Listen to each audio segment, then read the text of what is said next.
pagpapagawa ng kalye, pagpapasimento ng kalye. At isa kayo sa mga nakinabang din dito. Sukat Road, pinalapad natin. Mga iba-ibang maliliit na kalye sa San Antonio, ito sa Reyes Compound, Circle, mahaba po yan. Santa Cecilia, napakahaba itong Santa Cecilia. Pancracio Street sa tabi ng San Antonio Church. San Antonio Market, mapibok na sa San Antonio Market. Sa paligid ng palengke, pinasemento yan. Lahat yan ay proyekto ng inyong likod. Fatima Street, San Antonio, Port State, Sigum sa San Antonio, Ilang-Ilang, Armstrong, ayan, Armstrong Street sa Bundok. Marami tayong pagpapasemento o kaya yung tinatawag na concrete reblocking. At ang kausap ko natin dito yung mga taga-Rompi. At ito yung isa sa pinakamahabang naging project natin. Yung Moonwalk Merville Access Road. Naalala nyo, yung mga kayo madalas gumamit na muna. Mula sa Service Road hanggang sa gate ng Moonwalk. Butas-butas natin yung kali na yan. Noong kayo nagsimula maging congressman noong 1992. Katunayan, parating binibiro ang mga taga-Moonwalk. Sabi nila, ay kaya pala Moonwalk ang pangalan. Kasi parang lupa sa moon, sa buwan. Yung daan, maraming sa English craters, no? Maraming butas-butas. Ngayon, wala na ang butas na yan. Pinasemento yan. De Roy Lugoles, ito ang kahabangan. Mula sa Service Road hanggang sa gate ng Moonwalk. At yung Service Road natin, mula sa Merville hanggang sa BF, pina-improve, pina-modernize natin yan. San Valley Drive, Service Road sa kabila, sa Malugay, doon po sa San Martin de Porres, Malugay, mahaba rin kali ito. Ito, Sitio de Asis, napakahabang kali ito.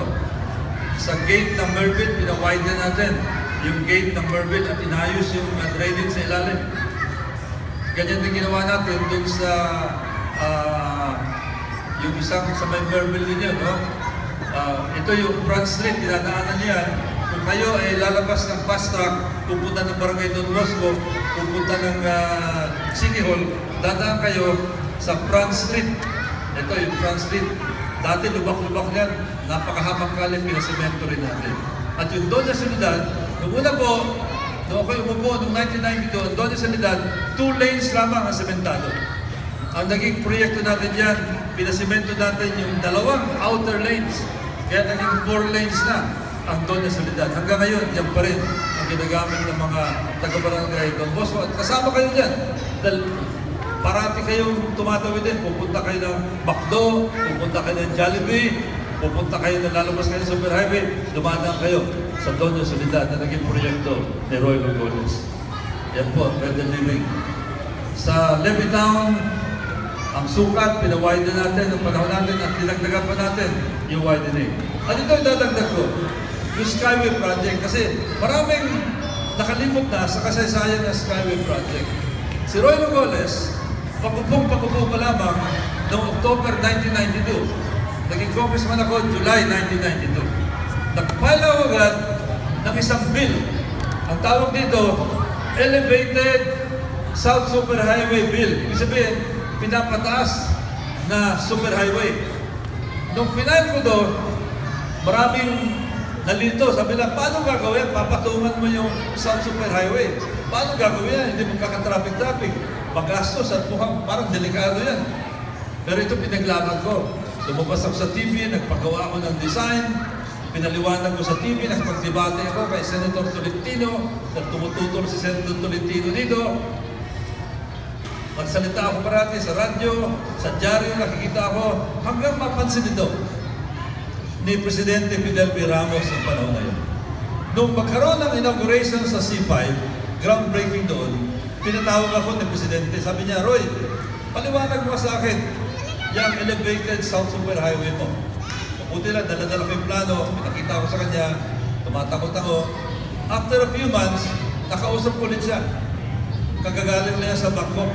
Sabi niya, Roy, Congressman, alam mo ba na sa ang panukala mo, pangalawang palapag, second level. Sa Bangkok, third level na sila.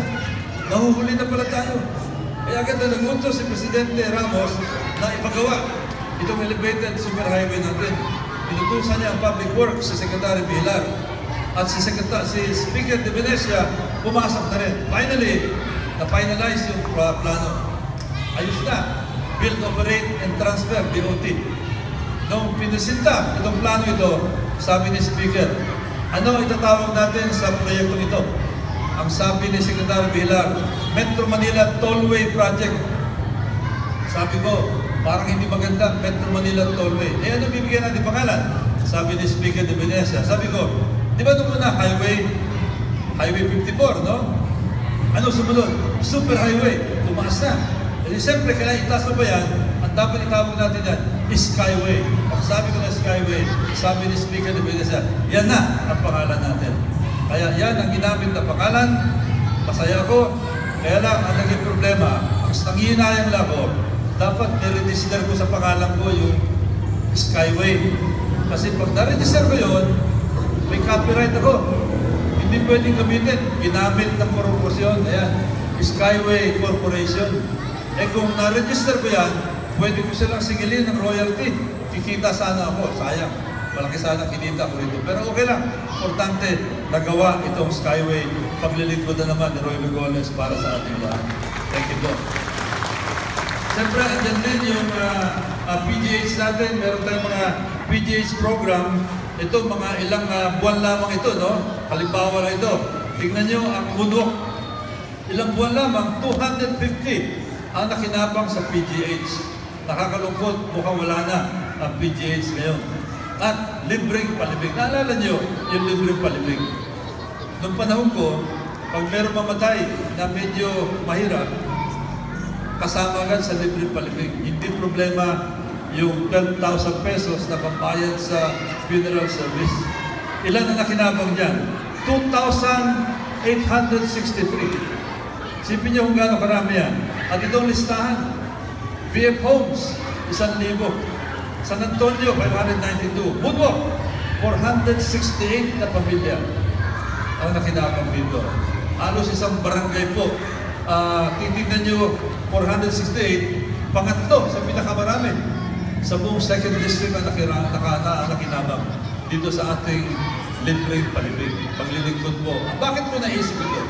Alam niyo kung bakit? Kasi noong una, napapansin ko, pag pumunta ako sa patay, talagang dumatalo, minsan isang linggo na hindi pa nililibing. Sabi ko, bakit hindi pa nililibing? Meron pang hinihintay. Meron pang kailangang umuwi galing sa abroad. Sabi nila, wala po. Eh bakit di pa ipalibing? Kasi kulang pa ang pondo nila. Alam niyo naman yan, di ba? Nagpapalaro pa sa laro, meron pa bingo, ano-ano, magtutongits, para makaipon, magpag-fundraising. Pero nung ating ginawa ito, itong libreng palibig, hindi na kailangan ng fundraising, sagot na ng libreng palibig ni Roy Lugones ang palibig ng panahon. Kaya malaki pong ginawa para sa mga. Ngayon, alam nyo, itong darating na panahon, buwan, taon, maybe mga dekada, dalawang importanteng issue ang haharapin ng ating bansa. Katunayan, hinaharap na ng ating bansa. At dito sa dalawang issue na ito, importante magiging papel ng Kongreso kasi gagawa ng batas, gagawa ng programa, gagawa ng budget. Ang una, yung issue ng West Philippine Sea. Alam niyo yan, yung karagatan natin, kinakamkam ng China. Si Roy Lugones po, nilalabanan natin yan. Naiintindihan natin yung issue na yan sapagkat doon pa man, nasa Kongreso, yung issue ko na yan. At hindi bago para sa akin yan. Nakita niyo ito, 1971 pa, kasama si Roy Lugones sa Navy Task Force na nagpunta sa Spratlys para magdala ng sundalo, ng armas, ng mga gamit, ng mga supplies doon. Nung pa man, alam na natin yan. Ito, litrato habang nagbababa kami ng mga gamit doon sa Spratlys. Bata pa tayo dyan. At ngayon, pinagpapatuloy ko pa rin ang inyong lingkod ang nagtatag ng mga ilang mga movement para labanan ang China. Ito, parati kami nag-rally sa harap ng Chinese consulate. At alam niyo, nakakatuwa. Kasi kahit na ako'y wala sa pwesto, hindi ako congressman. Pero alam niyo, ang National Defense College of the Philippines, NDCP, ito yung nagtitrain na matataas na opisyal ng ating armed forces. Parati ako inibita para mag-lecture tungkol sa South China Sea, tungkol sa West Philippine Sea. Yan po ang pagkilala nila sa akin at natutuwa ako na kinikilala nila ang aking kaalaman pagdating sa South China Sea. At yan ang dadaling ko. Kung sakaling paralin tayo na makabalik sa Kongreso, sigurado itong issue na ito ay tatalakayin sa ating Kongreso. At importante, yung tatalakay dyan ay nakakaintindi dito sa issue na ito. Ang sunod na issue, climate change. Nabanggit ko na kanina. Yan, ako yung author ng climate change. Bakit importante ang climate change? Lumalakas ang bagyo. Ito, katulad ng Yolanda, mauulit pa yan. Tingnan niyo yung nangyari after Yolanda. Tumataas ang dagat dahil sa climate change. Ang mainit na dagat, tumataas. Parang kumukulong tubig yan, lumalaki. At maraming isla, maraming lugar sa ating bansa, maaaring lubog pag hindi mapigilan itong climate change nito. Ito yung mga bagay-bagay na hindi maganda na maaaring mangyari dahil sa climate change. Yung pagbuhos ng ulan, lumalakas. Tumataas ang tubig, umiinit yung dagat, yung carbon dioxide, pumapasok sa dagat at nasisira yung mga corals. Pag nasira ang corals, pati yung ating mga pangingisda ay apektado. Alam ko na, naiintindihan ko na ang climate change. Kasi siyempre, naging author ko dyan, pinag-aralan ko yan. Pero para lalo ko maintindihan, pinagpatuloy yung pag-aaral ko. Ito, nag-aaral ako online sa pamamagitan ng computer ng 3 kurso tungkol sa climate change. Yung una, binigay ng World Bank. Pinag-aralan natin. Pangalawa, pinag-aralan ko kurso University of Melbourne sa Australia. At pangatlo, kurso pa rin sa climate change, University of British Columbia, doon po sa Canada. Kaya naintindihan natin yan. Lalo nating naintindihan yan. At pag yan ay tinalakay sa Kongreso, dahil marami pang gagawin para mapigilan yung mga masamang bagay na maaaring mangyari sa climate change. Makakatya kayo na kung ako nakaupo dyan, naintindihan ng magiging congressman ninyo itong issue na ito. At kasama din tayo sa mga solar project sa Ormoc. At meron tayo isang solar project sa Mindanao ngayon. At hindi lang yan, marami pang issue ang tatalakayin sa Kongreso kung palarin po tayo. Climate change, enerhiya, international relations, yung pag-aaway ng mga bansa, ekonomiya, health, kalusugan, sustainable development. Kaya pinagpatuloy yung pag-aaral ko. Tungkol sa ekonomiya, nag-aaral tayo. Online ito, sa business school sa Madrid, sa Espanya.